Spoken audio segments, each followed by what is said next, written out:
Asalaamu calaykum. Maalin wanaagsan. Noloshu waxay i bartay in shayga ugu mudan ee guusha lagu hanto uu yahay inaad yeelato adkaysi.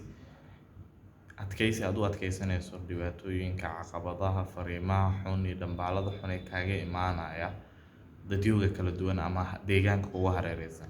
Ha noqoto fikirkaaga, ha noqoto dadka kugu hareeraysan, ha noqoto shaqada aad galayso, ha noqoto waxa u baahan tahay inaad rumayso caqabad kaaga imaanaysa. Haddii aadan lahayn awood aad ugu adkaysan karto li'ajli riyadaada aad leedahay, guul la taaban kara ma gaari kartid. Waxa ugu weyn aad u baahan tahay waxay tahay inaad barato sida loo adkaysto. Adkaysiga waxaa ku bari kara oo macnaheeda iyo dhadhankeeda aad ku heli kartaa waxay tahay number 1 inaad mar walba tala saarasho Rabbi aad samayso.